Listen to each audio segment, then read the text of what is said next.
Je viens de me faire poursuivre. Ça va, je vois les gyrophares s'éloigner. À nous maintenant. Dieu de la peur, émission de l'horreur, Phobos va rentrer dans vos mœurs. Je m'appelle Edward Wayne Edwards, mais mes amis m'appellent Ed Edwards. La police me cherche encore alors que je viens de m'échapper. Vous pensez qu'ils vont me retrouver? Moi je pense pas. L'histoire que je vais vous raconter aujourd'hui est une histoire médiatisée. C'est une histoire qui me laisse assez perplexe, car irrésolue encore aujourd'hui. Peut-être que vous pourrez m'expliquer. Eliza Lam. Aussi connue sous son nom cantonné Lam Ho Yi. C'est une étudiante de 21 ans, assez basique au premier abord. Elle garde contact avec sa famille en Colombie-Britannique, et ce quotidiennement. Elle est diagnostiquée bipolaire et dépressive, et est sous traitement. Mais sa famille raconte qu'elle n'a jamais eu d'antécédents suicidaires. Vous comprendrez pourquoi je vous dis ça.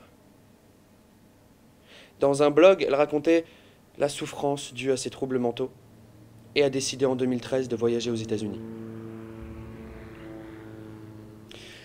Le 31 janvier 2013, elle décide de séjourner au Cecil Hotel. C'est un hôtel assez connu à Los Angeles, car beaucoup de meurtres y ont été commis et la plupart restent aujourd'hui résolus. Il y a eu des suicides et plein de tueurs en série y ont séjourné. D'ailleurs, l'alcool du minibar n'est vraiment pas cher. Revenons-en à Eliza. Eliza, comme je vous disais, a séjourné dans cet hôtel et a été mise au 5e étage, dans une chambre. Mais au bout de quelques jours, son voisin de chambre s'est plaint d'un comportement inhabituel, étrange. Alors elle a été déplacée dans une autre chambre, seule. Et le jour de sa disparition, le personnel de l'hôtel affirme qu'elle était effectivement seule. Et nous avons une vidéo de l'ascenseur qui la filme entrer et sortir de cet ascenseur assez brusquement, assez violemment. Elle gesticule, elle parle dans le vide à un être qui n'existe pas. Elle appuie sur tous les boutons de l'ascenseur, se met à crier et sort. Et on ne la reverra plus jamais. Le 19 février 2013, certaines personnes de l'hôtel se plaignent d'une eau qui coule mal, qui est assez trouble et qui a même mauvais goût. Alors les autorités sanitaires arrivent, montent sur le toit et vont vérifier les châteaux d'eau. Ils trouvent Eliza Lam nue, avec ses affaires. Étonnant, non? Quelques mois après, l'Institut médico-légal rend un rapport. Puisqu'il n'y avait aucune trace de violence physique, aucune drogue et aucune trace d'alcool dans son sang, ils en concluent à un accident. Une noyade, toute simple. C'est étonnant, non? Vous ne trouvez pas?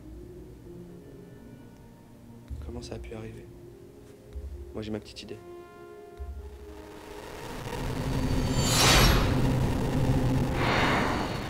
Maintenant, passons à une chronique que j'adore faire. L'horreur et le cinéma. Il y a beaucoup de films qui ont été censurés. Je trouve que c'est un drame. Mais je vais quand même vous parler de certains films. Commençons par un des plus grands. Massacre à la tronçonneuse. C'est une saga de 8 films américains. Vous imaginez 8 films? Un pur délice. Le premier est sorti en 1974. Et on y voit 5 amis qui prennent la route. Et qui, un soir, manquent d'essence, donc s'arrêtent dans une maison abandonnée et découvrent les voisins de la maison d'à côté. C'est une famille assez étrange qui vit un petit peu en autarcie et qui pratique des choses horribles. C'est inspiré de faits réels. C'est Edward Gein. J'adore ce mec, c'est un génie. Il paraît qu'il faisait des rideaux avec les peaux de ses victimes. Ça devait être beau. Bref, ce film a fait polémique et il a fallu 8 ans pour qu'il revienne dans les salles. Et 25 ans en France et au Royaume-Uni pour qu'on le retrouve au cinéma. Ce qui est pas rien quand même. Ensuite, passons à La Nonne. C'est un film sorti en 2018 où on voit une jeune nonne se suicider. Évidemment, toute l'église catholique est choquée.